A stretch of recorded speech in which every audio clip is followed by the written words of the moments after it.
Good evening, welcome along to NUFC Matters, and tonight I'm joined by special guest Kevin Carr. How are you, Kevin? I'm fine, Steve. Thank you very much. Good to see you, and I've dug my top out, the promotion top. Well, I've got mine upstairs, but doesn't quite fit. Great to see you, mate. Yeah. First of all, how have you coped with COVID-19 and the lockdown? Have you? Well, I've got mine upstairs, but doesn't quite fit. Have you survived? Great. Have you survived? Yes, mate. Yeah, we have. It's the same as everybody else. You get by. You just keep yourself. Well, we kept ourselves to ourselves. Really, didn't see any of the kids. Didn't see any grandkids. Which changed now, which is great for people. They can get out and about now, and haven't been any pubs yet. We'll keep that for another few weeks, I think. But I mean, I've had asthma all my life, and I've got asthma as well now. So it was a case of just trying to be a little bit more careful than you would normally have been. So other than that, that's it, 100%. And football's back. At least we can watch it on the television now. Anyway, we'll come to Newcastle United and what's going on there now a little bit later. But first of all, we'll get questions throughout the show, as I mentioned before we came on air. Derek Shaw got in early. He's saying, Steve, can Kevin remember letting a group of kids play football with him at Benwell? The trainer at the Benwell was a fantastic place. It was a place where anybody could get in. I mean, we did have I think Davy on the door with his Alsatian on the gates. That two big green gates that just anybody could come in. And obviously, as it got more and more popular, like lots of people would come in, and the kids would come in, and if they wanted to join in now and again, we'd let them have a bit kick about. Yeah. And then we did the soccer days when Kevin came as well on the Sunday, where loads of kids used to turn up on a Sunday and had a great day. So that got a lot of them involved as well. So yeah, I can remember that was virtually a daily occurrence. That. Yeah. Who was the manager when you first came to Newcastle, and Kevin? Because you arrived, was it 76 when you arrived? 76 it would be, yeah. I went to Burnley for 4 months and came home and signed pretty much straight for Newcastle after that. And it was Gordon Lee was manager then. Oh, wow. Yeah. Didn't have many dealings with him, obviously, as a young kid. He looked after the first team. But there was a fella called Len Ritchley, who was the chief scout then. Mm-hmm. Who dealt with like matters of signing on and what have you. So that was it. Straight on as a junior pro, no apprenticeship in Newcastle. I was an apprentice at Burnley for 4 months, got really homesick and left. But then went to Newcastle and signed straight on as a pro. What kind of wages were you on, Kev? Was he Pogba walking around with 150 grand? Oh, no. I think my first contract there was 25 quid. Wow. It was 12. We're getting 12 at Burnley as an apprentice, but you got your digs paid. Yeah. And then the first pro contract was 25 quid. Right. I think you got a £1 bonus. You got a quid, that was a quid for playing, 2 quid for winning, or 2 quid in a quid, one of the two. Mm-hmm. And each contract, your contract was only for a year then. Yeah. It was only ever for a year, and then everybody got pulled in at the end of that season, and you sat around the home dressing room and got dragged into the office one at a time to tell you whether you were being kept or not. Yeah. Then had to do the walk back through the changing room on the way out, which is awful. Kids who like lads who were your good mates had been released and trying to keep the smile off your face if you had been kept. Just an awful situation, but thankful that you had another year at least. Must have been great for you, because I mean, I think you were born in Morpeth, so you're a northeast lad. It says Morpeth, I'm an Ashton lad, really. Yeah, so even better. Jackie Charlton, Jackie Milton, Bobby Charlton. Except for Big Jack, of course. Yeah. No, I was born in a place called Mona Taylors, which is Hepskett. Technically Morpeth, but obviously lived all my life as a youngster in Ashton. Grew up in Ashton and loved Ashton, and then just I'd hardly been out Ashton until I left, till I went to Burnley. It was one of them where you never got on holiday. Very occasionally, spent a lot of time just mooching about in Ashton. Loved it. Amazing then for you to sign for Newcastle. It must have been a big buzz for you to come to your club. Yeah, I mean, it's people would say that. Well, did you have the chance to sign on before Burnley? Burnley were a massive club for kids. Yeah. At that time, and they had a massive northeast contingent. The manager was from Ashton. Jimmy Adamson was an Ashton fella. Chief Scout was from the northeast. The coaches were from the northeast, and they looked after kids at the time a lot better than Newcastle did. I mean, to get to Newcastle training, I would have to finish school in Ashton, get a bus into town, then get a bus to Benwell. That's after school and after whatever you've done work-wise, and then do the reverse to get back home once or twice a week. And it just became it wasn't practical at all, mate, to be honest. Excuse me, that was a big reason for signing for Burnley. They really looked after you as kids. Yeah. I mean, the current manager, Steve Bruce, came down. He came down with me once when we'd only beat 13 or 14. I looked after him for a couple of weeks while he was down there. Probably one of his first trips away. I'm not sure if you'll remember it, mind. But yeah. No, I doubt you probably will. So when you were at the club when you first signed in '76, who were the other players around you, and who was the other goalkeepers? I think Willie had just finished. Willie McFall had just finished playing, and it was Mick Mahoney, super goalie, top lad. He was great. Mick, loved Mick, and obviously saw him at one of your dues. Yeah. Posty in Bristol now. Mick back home. That's right. And obviously Malcolm was there. He was there for a short time while I was there before he left. But just great to be involved in the training with, and in the shooting practices with Malcolm, like 4 or 5 would fly over the net, fly over the top and wide, but then one would sort of rip the back of the goal off, kind of thing. And just interesting to be amongst that sort of that squad, the squad after the cup final '74, and then got the League Cup final '76. So it was still a decent squad after Gordon Lee left. Obviously, Richard took over. That's Richard Dennis, yeah? Yeah, and took it on from the League Cup final, and then they qualified for Europe as well, which was I was fortunate enough to be sub for that first year, 78, I think it was, 77, 78. Yeah. We played Bastia. Again, just an experience for a kid from Ashton. To be away with a club and playing in Europe, Yeah, amazing times. I mean, people forget that era, really, but 74 and 76 to get to the FA Cup, the League Cup final.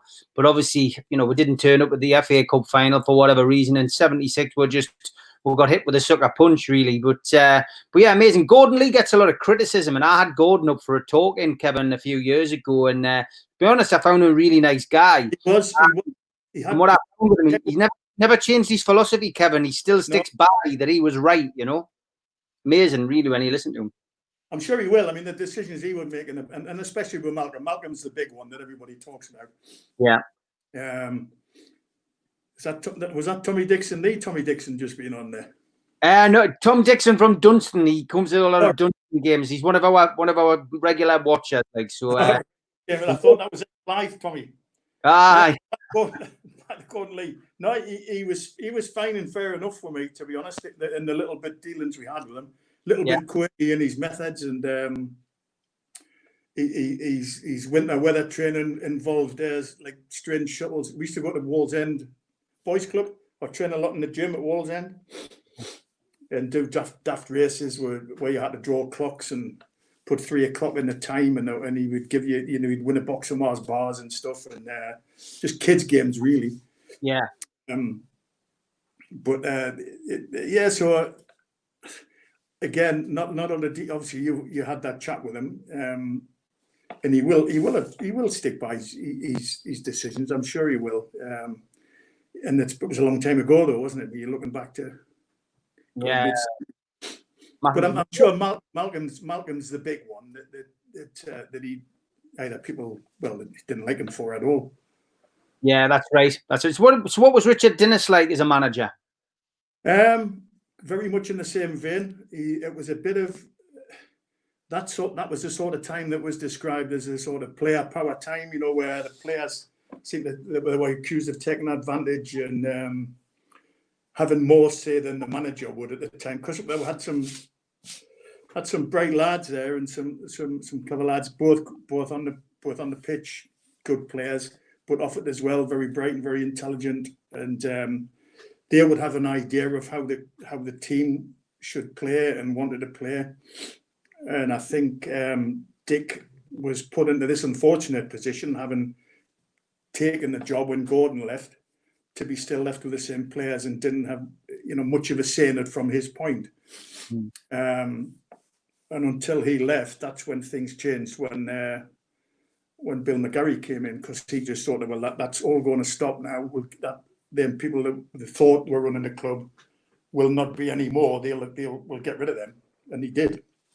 Mickey Burns, I mean, Alan Gowland, Mickey Burns, Jeff Nolte, Tommy Craig as well. I mean, there was a whole host of players who sort of left when Richard left.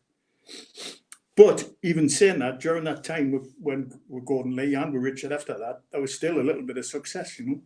Yeah. Other than I think we got relegated in '77, which was a nightmare. But prior to that, you had it with the cup finals and the qualifying for Europe. But that's what we've done. And we sort of yo-yoed up and down for such a long time. What was your first game for Newcastle? 1977, it was either the 10th or the 12th of December. QPR away, beat QPR 1-0. Stuart Robinson scored, a local lad from Seaham, down that way somewhere. So yeah, that was it. And they were the days of the old programs, you know. Telegrams rather, the paper telegrams with the ticker tape stuck on the front. And I was getting programs from various clubs in Ashton, like the Hurst Progressive, which was my dad's club, and various other social clubs sending telegrams to Loftus Road. Brilliant. I got them very kindly off Steve Hardwick, who was in and out of the team at the time as well. Steve got a lot of stick from fans, which had nothing to do with me, of course, but because I was in a fortunate position to step in after he had gone. Yeah, but that was it. QPR, 10th of December 1977, Bill McGarry. And a clean sheet as well. Clean sheet. And the first home game was another clean sheet. Beat Wolves 4-0 the following week. So, the first two games were great. And then it went a bit after that, mind you. But because that was the season we were relegated. But what was it like? What was it like to suffer a relegation? I mean, unfortunately, I've suffered a few in my time since supporting the team. But what was it like as a player? A player, especially as being like one of the younger ones. Yeah. Being local. I mean, there's a lot of local lads in the team that were then. But being local, being your team, and the fact is you're playing and you're involved in that situation. A lot of it kind of goes over your head, and when you try to remember it, it's tough to remember now because you were just in the sort of situation you were in. And I played a few games and got left out and then got brought back towards the end of the season. I think I played the last game, I'm not sure. The last game in Division 1. I think it was one of the lowest crowds or something. Just over 7,000 we had. Wow. One of the games, it was either Norwich or Leicester. Just an awful time. Awful time. Going back to your home debut then against Wolves, great win as you say. What was it like for you to step out onto St James's Park for the first time? Again, you're just carried away, and the in the moment of it all. You have, obviously, I was in. I got brought into the side the week before, so that's a bit of a shock, and you're just kind of thrown in. You've got that following week to train, and then you're staying in the side. So you think, you've got a bit more time to think about it. But you would think that it's the only thing that anybody ever wanted to do. From you're born in Ashton, you love football, you support Newcastle. Yeah. You hadn't gone there straight away. You're still at a club you loved, and to be able to play for that club, the first time it happens. Unless you step back and think of it, which is quite hard to do when you're sort of young and 18 and 19, It kind of goes over your head a bit. But there were, I can really remember there were times during that game when you're 2-0 up and you're 3-0 up, and you're thinking, this is just great. This can't get any better. This, you're playing there. You've got your home fans who are rooting for you, and you're winning a game 3-0, and you haven't let a goal in. And you think, wow, I'll have some more of this. Unfortunately, things went downhill from there, mind you, but for a little while. But no, it was fantastic. We got relegated, as you say. Was there? What did you find the difference between the first division and the second division? Did you think it was much different? Nowadays, we hear that there's a huge gulf between the Championship and the Premiership. Do you think there was back then? I don't think there was as much one there, but getting relegated is a massive thing because that league, or Division 2 as it was at the time, as is the Championship now, very, very difficult to get out of. You're winning an awful lot more games than you would expect to win in the Premier League to get where you want to be and promoted.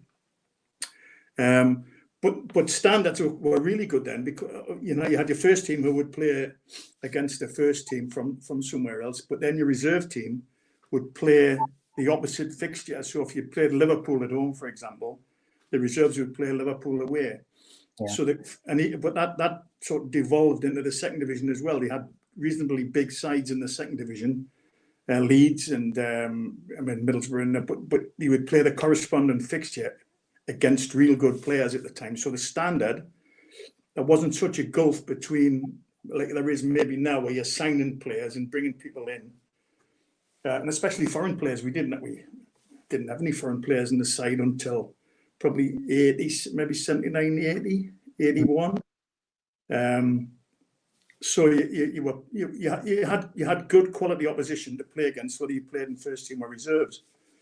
So the standard was very good even in the second division then, but so hard to get out of because to get results in there really hard. Who was the manager when you dropped down into the second division? Bill McGarry would be manager then. Bill did, I think he lasted probably 3 or 4 games. I can't remember exactly what season that was before Arthur Cox came in. Yeah, no, he came in and he came in with a reputation, didn't he? He was always looked at as a bit of a disciplinarian. Well, Bill had been. Bill McGarry was the one who came in and said, right, all this player rubbish is going to stop. He's going to sort of rule with an iron fist kind of thing, and he did.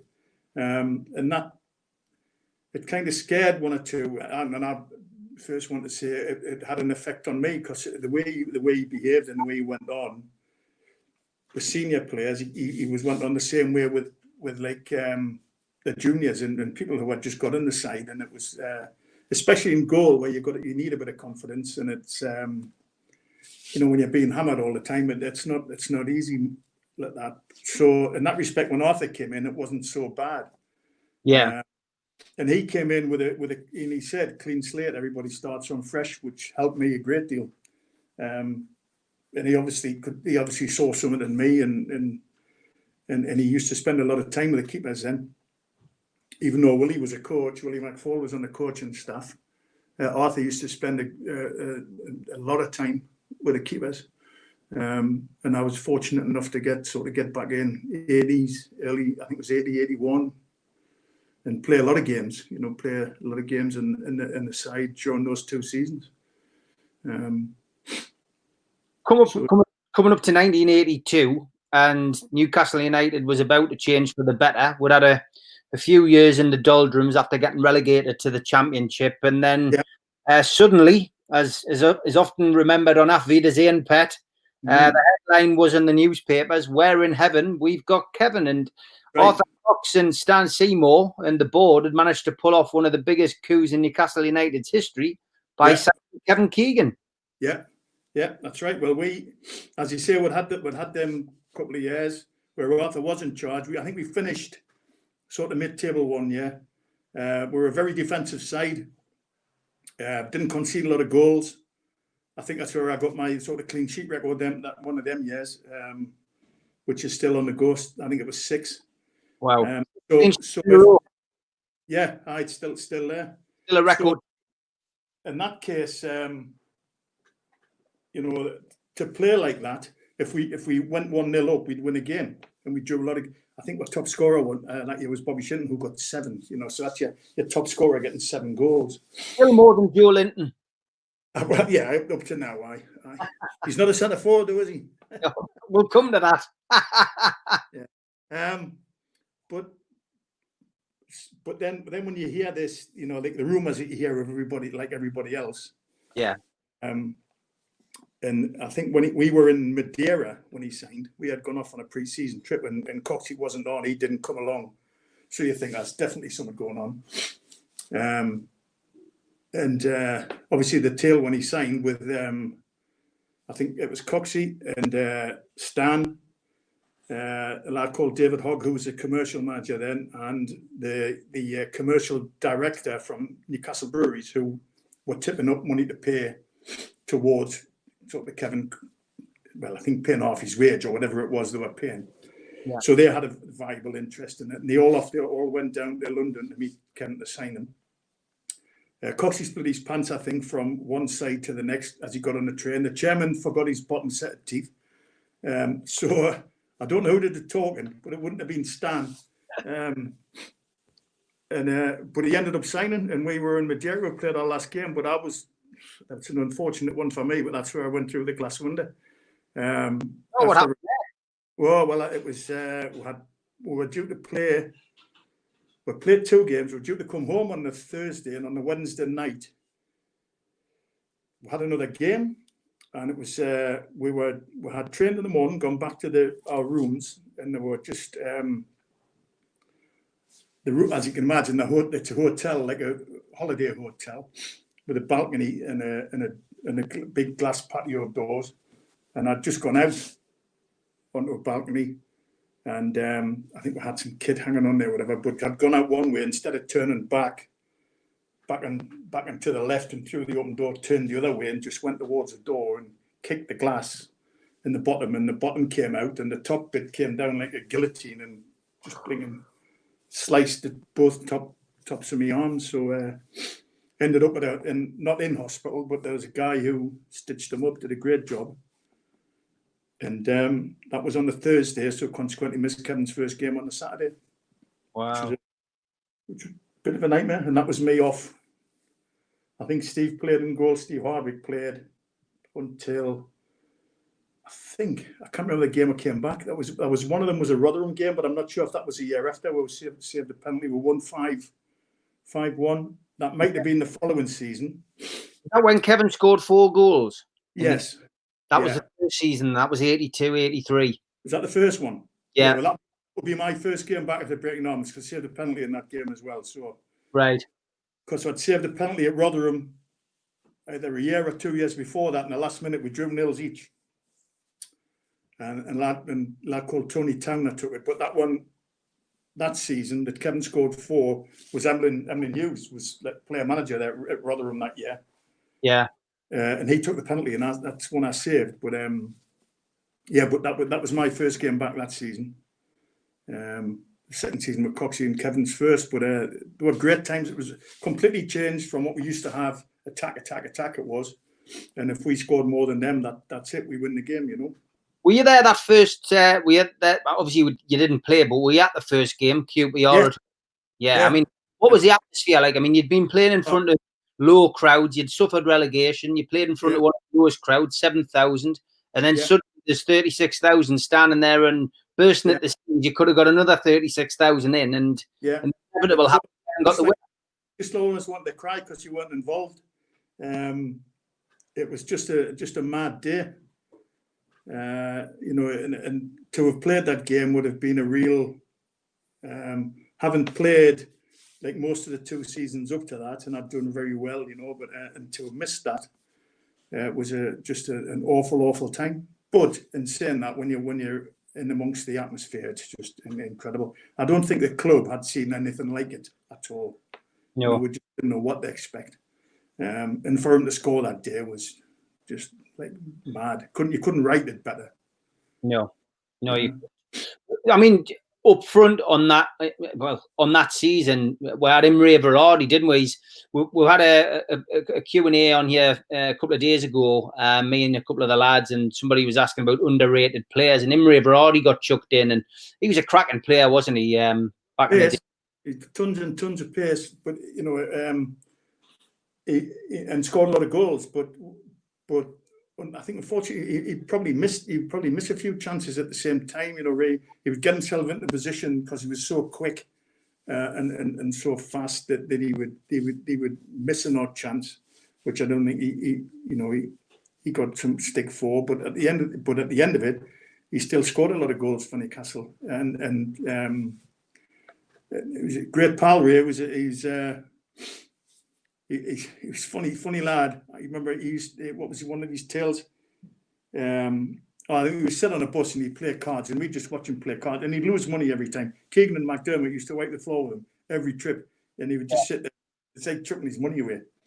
And we were just sitting having a conversation, and it got round to whether we were married or not. I says, "Oh, yeah, married." I says, "So what does your wife do?" I says, "Well, she works in the estate agents." He says, "All right." He said, "All right, fine."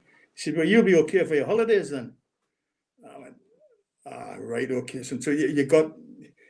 He was stupid. You know what I mean? He just wanted, like a daft lad, but a great lad he was. Getting plenty of comments coming in, Kevin. Paul Edwards says, "I remember Kevin best for 2 penalty saves. Carlisle at home when we broke away and scored, and the other 11-minute penalty save at Rotherham. I think it ended 0-0. Kevin is an excellent keeper." Yeah. When I mentioned the one at Rotherham, the 0-0, which was last minute, I think Peter had a penalty where Tony Towner missed it. And the Carlisle one is the one most people come up with on promotion. When we played Carlisle, I think they were 4th or something in the league. They were reasonably high up. 2-0 were winning, and then I can't remember who gave the penalty away, but they ended up with the penalty. And Shoulder took the penalty. Yeah, Alan Shoulder. I still have wonders to this day. He hates mentioning it. You know, he'll not talk about it, the little bugger that he is.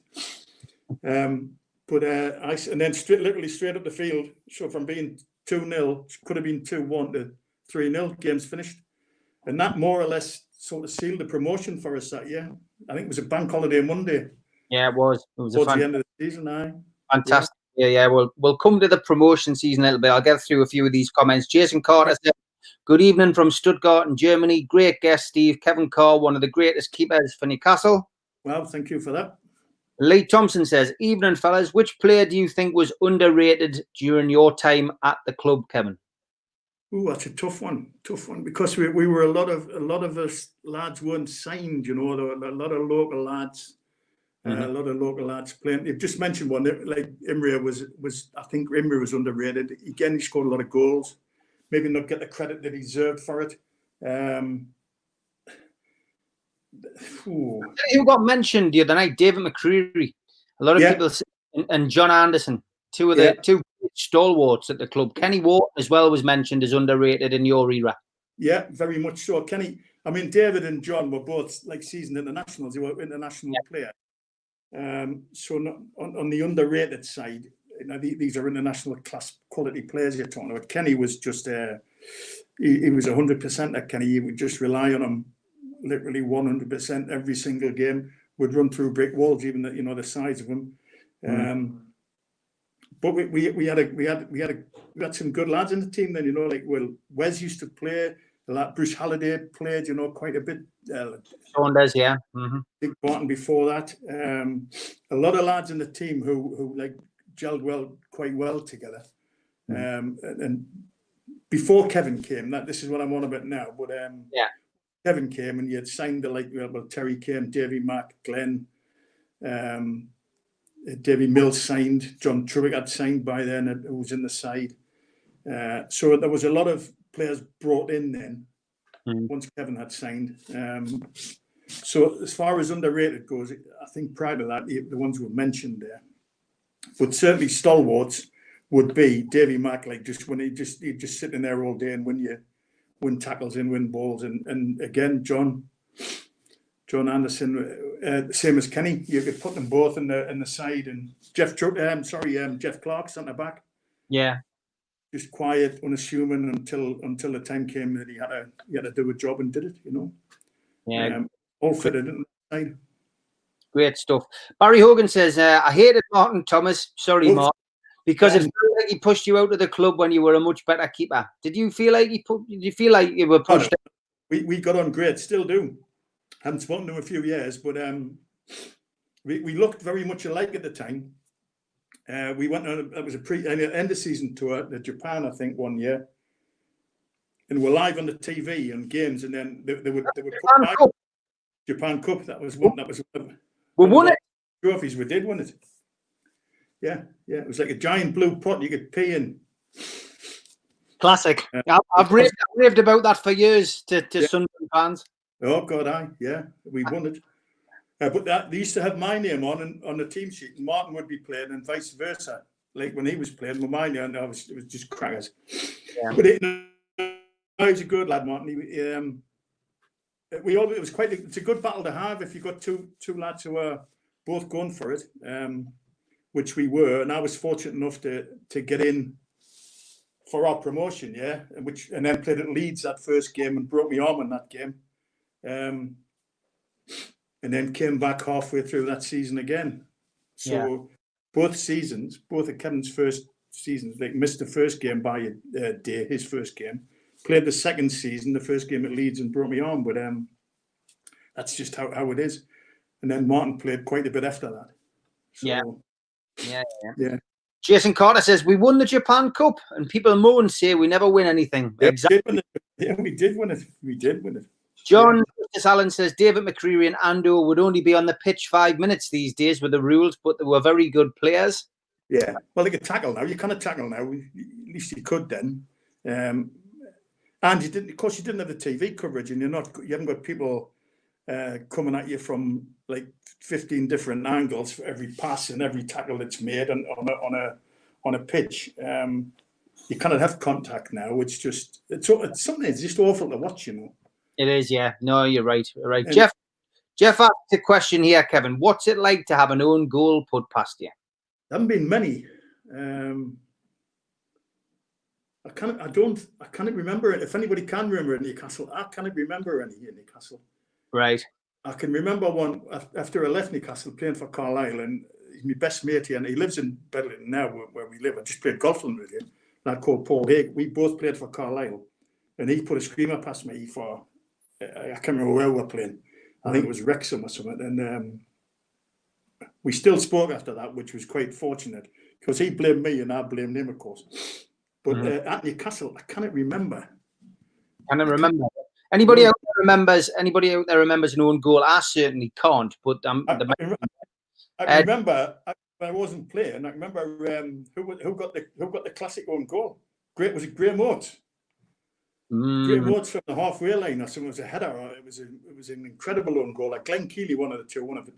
The best one I remember seeing myself live at St James's Park was Newcastle against Ipswich, and I think it was about 45 seconds into the game after kickoff, and George Burley turned round and lobbed his own keeper from the halfway line, and Newcastle won that game, I think 3-1. Yeah. But I've seen plenty, but that must have been an absolute nightmare. That it was a cracking goal, just in the wrong end. I can't remember any that when I was playing. Yeah, and like any real howlers anyway. Not own goals, a few howler goals, but not own goals. Doug Hall mentions a great name there. He says, I remember Steve Carney kicking lumps out of people in there. Well, there's another one, just quiet, like unassuming. Steve was a lovely, lovely lad. Kenny and I used to room together. And Steve and Waddle used to room together, Waddler and Stevie Carney. And the four of us used to sort of, as a group, with most places we went away games or sit around one of the tables, together. And he was just such a quiet, lovely lad. And then you put him on a pitch, and he would make himself known, put it that way, quite a bit. But pace, he had loads of pace. Get himself out of trouble quite easy. Another one, obviously taken from us too soon again, Yeah, God bless him. God bless him.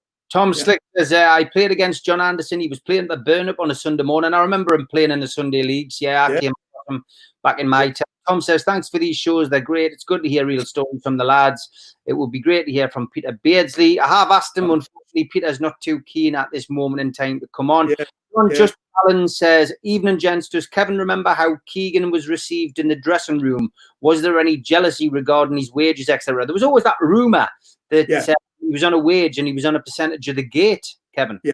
Well, I don't know about the gate, but I know the breweries like stepped up and paid, if not half, at least getting near half. Yeah. Which I think the rumor was at the time was with $3,000. Now I'd been there for 75, 80, I think nearly probably 8 or 9 years, and had gone through a few contracts. And he's probably getting at least over 10 times more than we're getting in that same team. But I can say, certainly from my point, he was welcomed with absolute open arms. The guy, I've never seen a player train the way he did and be able and have the name that he did and be the superstar that he was, come in and just he did exactly what he said he would do. He got us promoted. There wasn't any fuss or bother. Everywhere he went, everybody looked at him and we're looking. I don't know how it would work now, Steve, but like with everybody, with all these cameras looking at you here, there, and every on and off the pitch, how that would have coped. But he coped fantastically with that. Yeah. And the amount of work he did. I mean, I know that because I had to stay back and practice and train, because he would train afterwards and just finish and score goals. That's all he wanted to do. And he was one that worked so hard to get where he got. Certainly in the time that he was at Newcastle, he grafted and grafted and grafted. Yeah. And then you match that with like Terry Mack, who could play and give the service that he needed and stuff, and it was just everything clicked. And I love watching them games. But now that promotion season, some of them games we played that season, fantastic. Well, some of the football we played was just off the map, really. We're getting lots of questions, and Peter Managerial just says, "Good to see and hear from Mr. Carr. He's looking very good." Talk about that season. I mean, it was fantastic, and I was lucky enough last year to get Kevin, Peter, Chris, and Terry Mack back together on stage. It was a dream for me because that was my very first team as a Newcastle fan. Yeah. So to be able to compare the show, promote the show, and get the lads back on stage for the first time they'd all been in a room together since 1984, and Kevin flew off in the helicopter, and he's all ended up back at the Gosford Park. It was great, but yeah. We look back on that season, like of a certain vintage. It was wonderful, wasn't it? The football we played was great, and it's hard to believe we only went up third. Yes, yeah, and was touch and go for a little while as well. But that's when I get back to the fact that it's so hard to get out of that second league. It's like the Championship is now. That second division then, because you've got sides who play against you, know where you are, and then. They can play and try and nullify your sort of attacks, as it were, and pick on the players that they want to pick on. But it was really difficult. And so to actually get there and achieve it after all he had said. I mean, the best player by miles for me and the greatest player I've ever seen Newcastle would be Peter, without a doubt. Yeah. He was he'd do things completely like natural to him. We would like train in the gym, train indoors, and he would do things. I know a gym's not a pitch, but he would do things just completely off the spur of the moment, like knock things off walls and so sharp. He's without doubt the best player, naturally gifted player I've seen in Newcastle. Well, I haven't seen one yet that would match him. He was just superb. Most enjoyable game that season, Kevin, for you? What was it? I was a bit weird. They were a bit weird if you're a goalkeeper, because you like sort of. I used to love a 0-0 where the keepers were like men of the match and stuff. You know what I mean, and stuff like that. But as a game, it was a game that I actually didn't play in. That was when I broke my arm. I think we played Man City at home. We beat Man City. We beat them 5. And that day we would have beaten anybody. That day, to be honest, the way we played. There's another game we played, and the game I did play, and we beat Portsmouth 4 away. And that was when Peter's goal, when he dribbled along the goal line and they were sliding in. Yeah, it was like a comedy show. They're sliding in, missing it, and he would drag it back and then along the goal line again, and the keeper would dive in and he slid it in from 2 yards. Some of the games that season, some of the football, to stand and watch it from behind, was just the joy. It was just fantastic. Even though you might concede the odd goal, which you hated. Yeah. But it was all just part of it then. Yeah, and of course the final game of the season. I mean, it was everything you wanted, except for you, Kevin, a clean sheet. We beat Brighton 3-1. But there's another Peter goal, wasn't there? I mean, Big Joe Corrigan goal for Brighton. What a goal that was! Well, that day, I think before the game, we didn't get started to get changed till about 20 to 3. There was so much going on, and of course we knew we were up by then, and it's Kevin's last game. They got the cameras there, and everybody just wanted a piece of him. And who were we? Anybody really to deny him that? It was madness. It was just crazy. And then obviously winning the game, and then I think we got promoted against Derby at one. We beat Derby 4. Huddersfield away because Huddersfield was 2 each. Keegan was missing that game, and David Mills played. Yeah, and they were beating us 2-0, and we drew 2 each. I think that finally sealed it. Yeah, but I think the Derby game at home before that, we were 1-4. Yeah, sort of. I think we did a lap of honour after that game because I think everybody's thinking, well, we're not going to be caught now. Yeah. But just to win games like that you would think would be quite tight, to go out and win a game 4-0 against Derby at the time. Well, just great, man. Amazing times. As any younger fan gets the opportunity to try and watch some of it. Some great stuff. Mark Corby has put a load of stuff on YouTube. He's some great programs on there. The Going Up program has got most of the goals on, and it's well worth a watch. Yeah, well, I remember that. Yeah, the Going Up thing. Well, it was David Hogg, who was the commercial manager, who helped with that. David, God rest him now, had a lot to do with that. And but when you watch that and you just see some of the stuff, all time teas, But I think it was all shoot. I think that's right. Yeah. Dave Haybree's just saying, sorry to interrupt the chat with Kevin. What are your reactions to Dominic Raab imposing sanctions on Saudi Arabia with the key phrase to stop them coming over here buying the high street? Dave, we're not worried about things like that. There's no link to Newcastle in that. It's political, and I wouldn't worry yourself, mate. But we'll have a good chat with the Geordie dentist and Steve Hasty about that on Friday, and with Gibbo and Supermac on Wednesday. Lots of people asking about that. This is a good one. Jason's asking, does Kevin have any links with Graham Carr? It's a long shot, I know. No, unfortunately not. Could be Alan's long lost brother, but I'm not so sure. No, certainly not. No, I don't. No. Kevin Ball, John Ball says, Kevin, who do you rate as the best keeper that has been in the Premier League between Schmeichel and Cech for me? Schmeichel's quality. I mean, he stayed in one club, which is surprising. Let me think. I'm just trying to think of any sort of English keepers we have. We struggle a little bit in that department for a while. Yeah. Because we've had, you bring a lot of foreign keepers in, and they have a certain way of playing. Apparently, I've never faced one, but the ball's changed now. It's supposed to be lighter, and everybody punches now, nobody catches, which is why I like the kid we've got now. To be fair, he's done terrific since he's come in. Yeah. He's had a couple of dodgy ones where he's been caught out trying to catch instead of punch. But I would always, and was always told, if you can catch it, catch it. You never punch. And that's why I like this guy for that, because he will try that on more times than enough, or he did anyway. But there's been some great keepers in the Premier League. I can't really think of anybody who would be a favourite. I'm not sure people look at goalkeepers now. You're just in the side now. Everything's attacking and scoring goals, and and it's all about, like you say, scoring and winning. And you watch your Man City and Liverpool, to the greatest sides. You look at their keepers; they're probably better.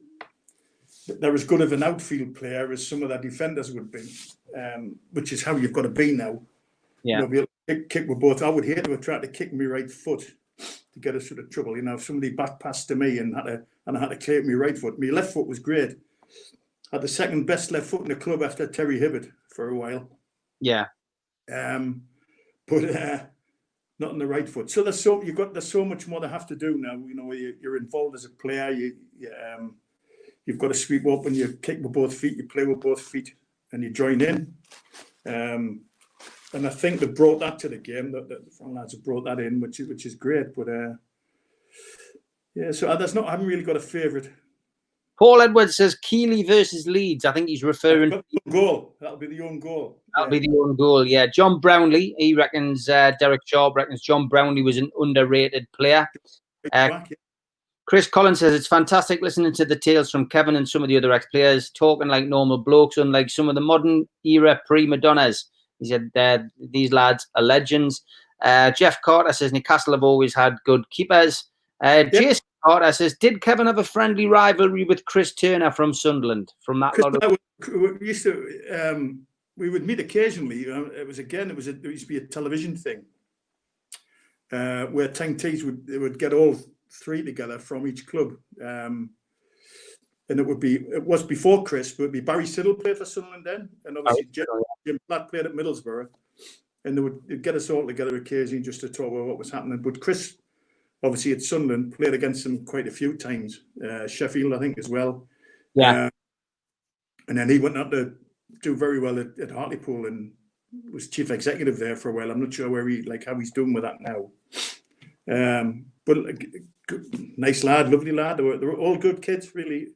Even though you hate Sunderland, you know what I mean. You could say it quietly. Yeah.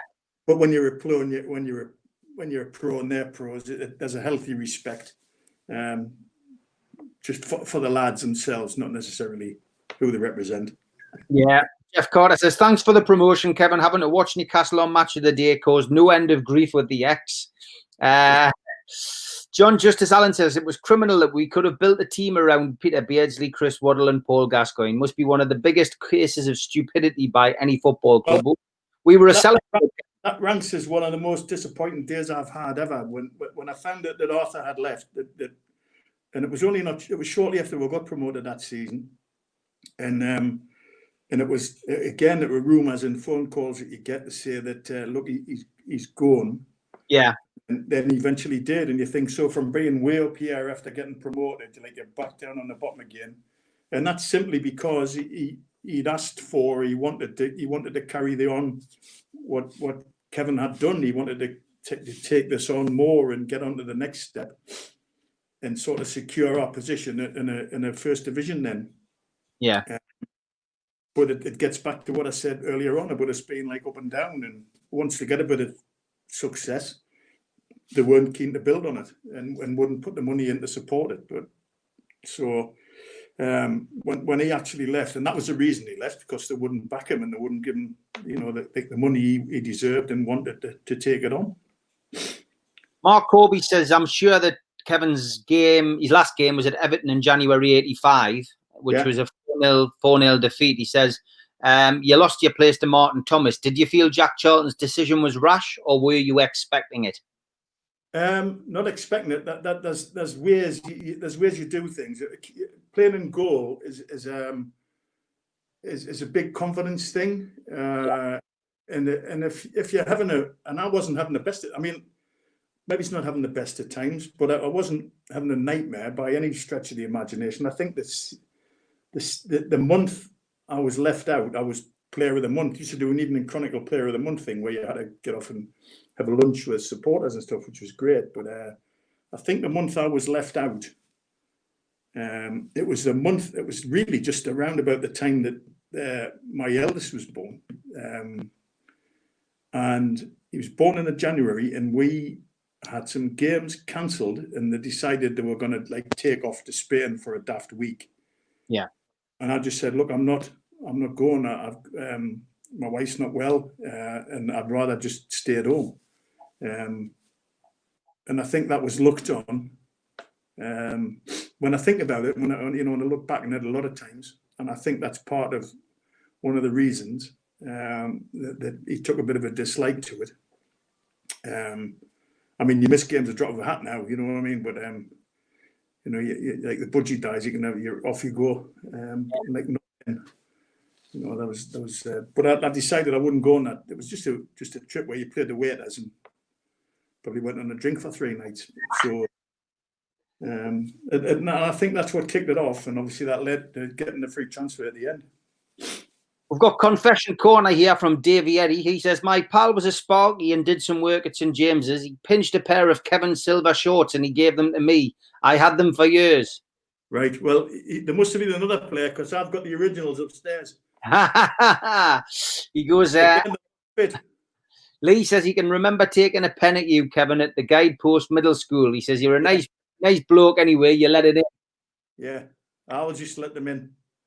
Look, see the kids are good. That was one of the great things about like playing then and being local is that you used to get asked to do lots of things, and it was great. You know, I mean, I would be out 2 or 3 nights a week, and you know, like various different schools and everything you did, people would love to see you, and it was great. It was an absolute joy to go out, and you'd go out and do penalty, like spend the afternoon letting kids taking penalties at you, and then on a nighttime presentations, and like just great, and that's why it was just great to be able to give if somebody asked you to do something, just great to be able to do it and give a little bit back to fans who obviously enjoyed the fact that you were there.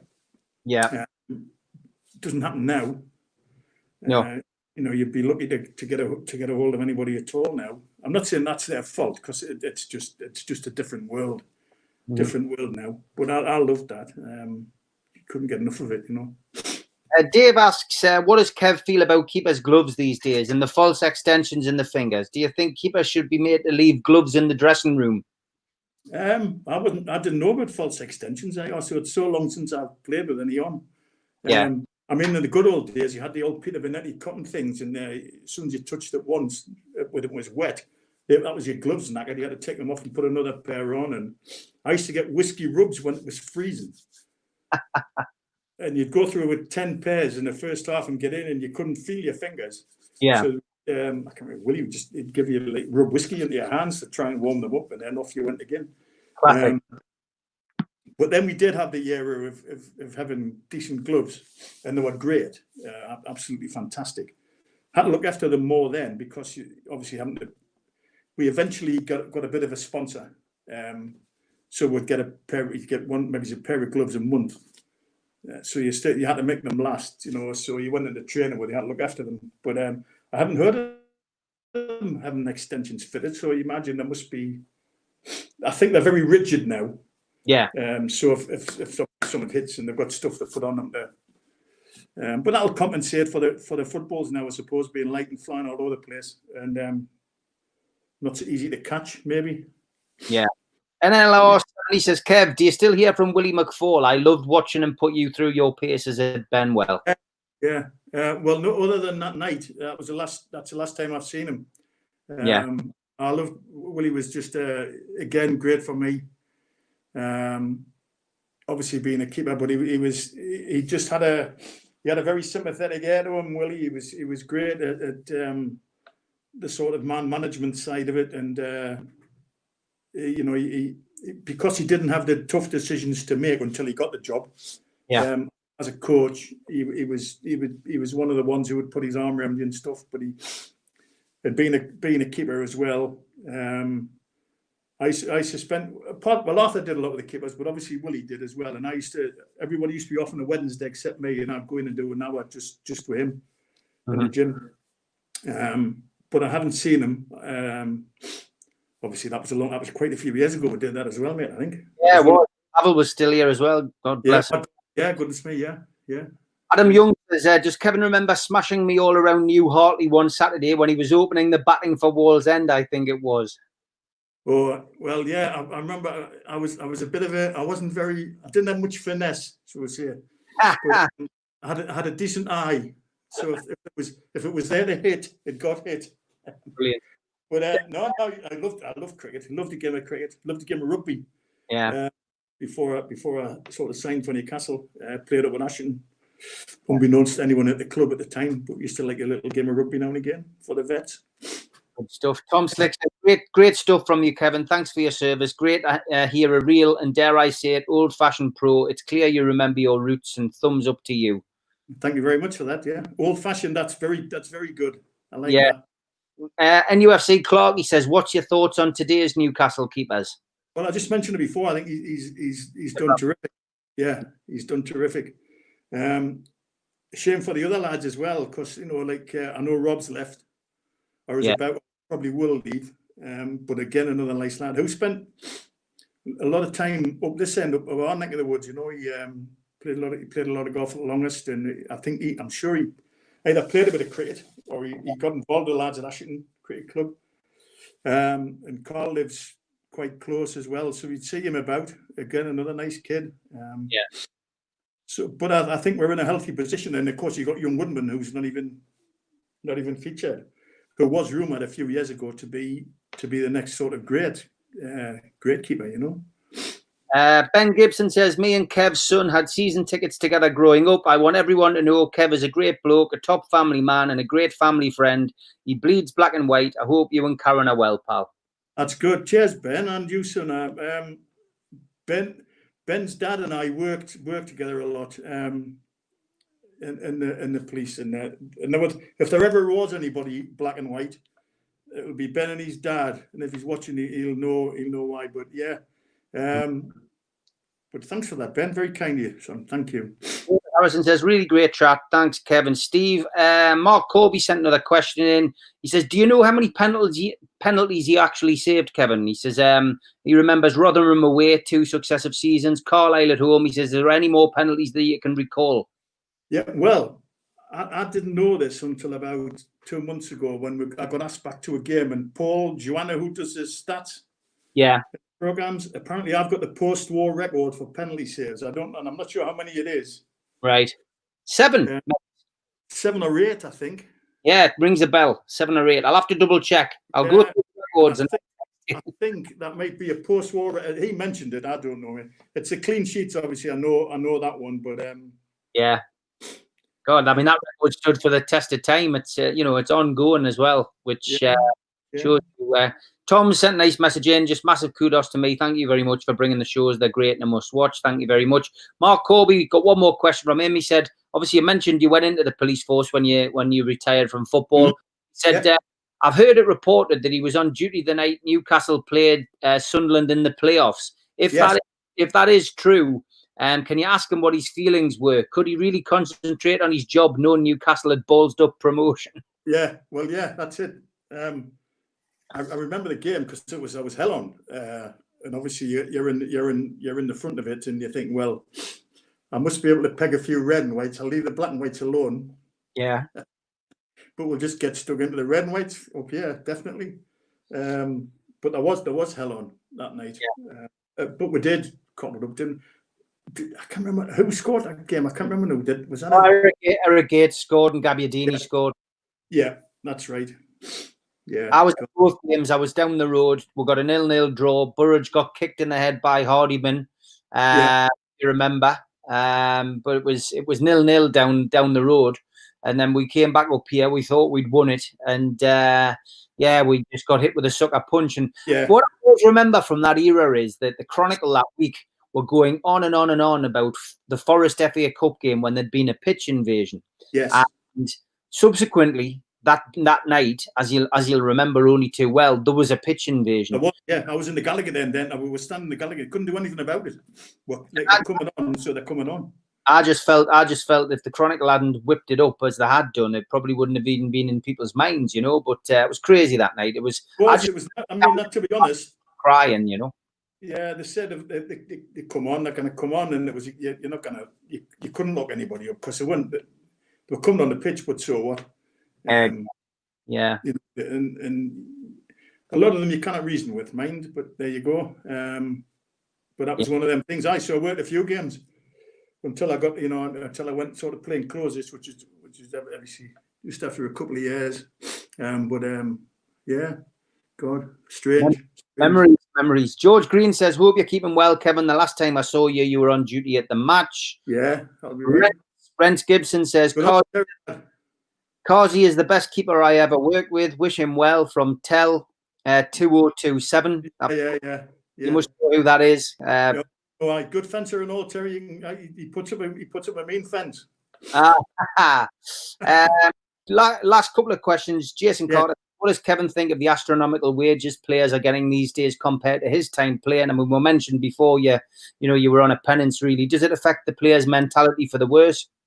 I think there'll be a lot of maybe animosity. You're all for yourself. You're all for yourself, and it's all. I mean, we never saw an agent. Kevin was the first one who had an agent at Newcastle. It was a case of you sat in front of the manager every season or the end of every season, and he would tell you, right, this is what you're getting. Yeah. The great one with me, I had to run through a brick wall for Coxey, and I think my last contract, the year we got promoted, he gave me the signing on fee he offered me was 1,500 quid. Quite a bit of money then, not a huge amount, and because I wasn't going to argue with it. I mean, I literally would have taken anything, and anybody would. Because I hadn't argued on the way out as I stood up, he says, I'll tell you what, I'm going to give you an extra 250 quid. So I ended up with that. And, I walked at that door and I thought, I literally would. I'd run through that wall now for you after you've done that. And you think, whether that's not going to happen now, because they don't do it with players now. It's all agents and managers. And of course, there's tons of money flying about. And of course, it's obscene. Yeah. But if you put yourself in that position, you think, well, there's no way I'm going to turn it down. They're going to offer us it. I'm not going to say no thanks. I'm not going to have that much. And it is, but you can't. Who can blame them? You can't blame them if the money's there to be had and they're giving it away. Then, and when you think of everything else that's going on in the world, you think that it puts it into perspective a little bit after what's been happening in the last few months. Yeah. But what I don't know what the answer is, man. I really, it'll carry on as long as there's TV and as long as there's Sky and people on the go like that. Then that will continue to happen. Charles, asking quickly, have you bumped into Jack Charlton for a pint? I know Jack hasn't been too well of recent times. Have you ever bumped into him? No, mate, no. Not since he gave us a free. I haven't seen much of him at all. I did see him. He was in. It's a long story. I was in hospital when I played at Hartlepool. I ruptured a kidney. Yeah. 5-a-side goal. Ended up in hospital in Ashton. And he was in visiting somebody else. And he came with his mum, Sissy, who I knew really well. She was a lovely, lovely, lovely lady. Sissy, she was smashing. Used to call me Derek all the time. I don't know why. And he popped his head in the door and we just had a couple of minutes. And the free transfer never got brought up, obviously. Yeah. That was another thing altogether. But he's sorry, just a daft dashing lad, wasn't he, Jack?